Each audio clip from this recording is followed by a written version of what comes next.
ତାତିରେ ଲାଗିବ ବ୍ରେକ୍। 18 ଏପ୍ରିଲରୁ 22 ଏପ୍ରିଲ ପର୍ଯ୍ୟନ୍ତ ବର୍ଷା। ଭୁବନେଶ୍ୱର। ଭାରତୀୟ ପାଣିପାଗ ବିଭାଗ ଓଡ଼ିଶାର ବିଭିନ୍ନ ଜିଲ୍ଲା ପାଇଁ ୟେଲୋ ୱାର୍ଣ୍ଣିଂ ଜାରି କରିଛି। 18 ଏପ୍ରିଲରୁ 22 ଏପ୍ରିଲ ପର୍ଯ୍ୟନ୍ତ ବର୍ଷା ଏବଂ ପବନ ବହିବାର ପୂର୍ବାନୁମାନ କରିଛି।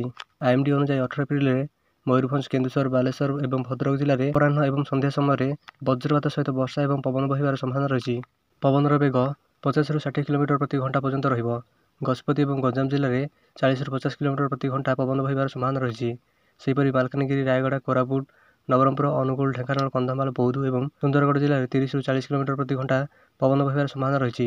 19 ଏପ୍ରିଲରେ ବାଲେଶ୍ୱର, ଭଦ୍ରକ ଏବଂ ମୟୂରଭଞ୍ଜ ଜିଲ୍ଲାରେ ଘଡ଼ଘଡ଼ି ସହିତ ବଜ୍ରପାତ ହେବାର ସମ୍ଭାବନା ଅଛି ଏବଂ 40ରୁ 50 କିଲୋମିଟର ବେଗରେ ପବନ ବହିବାର ସମ୍ଭାବନା ରହିଛି।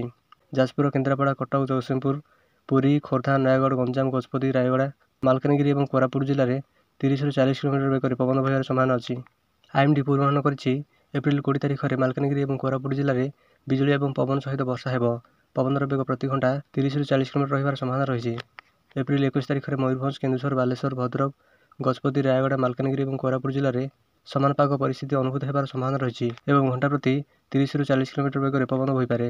ମୟୂରଭଞ୍ଜ, କେନ୍ଦୁଝର, ବାଲେଶ୍ୱର, ଭଦ୍ରକ, ଗଜପତି, ରାୟଗଡ଼ା, ମାଲକାନଗିରି ଏବଂ କୋରାପୁଟ ଜିଲ୍ଲାରେ ଗୋଟିଏ କିମ୍ବା ଦୁଇଟି ସ୍ଥାନରେ ଅପରାହ୍ନ କିମ୍ବା ସନ୍ଧ୍ୟାରେ ବର୍ଷା ହେବାର ସମ୍ଭାବନା ରହିଛି। ଘଣ୍ଟା ପ୍ରତି 30ରୁ 40 କିଲୋମିଟର ବେଗରେ ପବନ ବହିବାର ସମ୍ଭାବନା ମଧ୍ୟ ରହିଛି। ଏପ୍ରିଲ 22 ତାରିଖରେ ମାଲକାନଗିରି, କୋରାପୁଟ, ରାୟଗଡ଼ା, ଗଜପତି, କନ୍ଧମାଳ ଏବଂ କଳାହାଣ୍ଡି ଜିଲ୍ଲାରେ ଘଡ଼ଘଡ଼ି ସହିତ ବିଜୁଳି ଏବଂ 30ରୁ 40 କିଲୋମିଟର ବେଗରେ ପବନ ବହିବାର ସମ୍ଭାବନା ରହିଛି।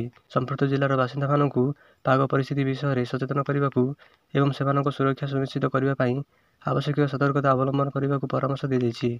ତେବେ ବର୍ଷା ଯୋଗୁଁ ରାଜ୍ୟରେ ଜାରି ରହିଥିବା ଗ୍ରୀଷ୍ମ ପ୍ରବାହ ଏବଂ ତାତିରେ ବ୍ରେକ୍ ଲାଗିବ ବୋଲି ପାଣିପାଗ ବିଭାଗ ପକ୍ଷରୁ ଆକଳନ କରାଯାଇଛି।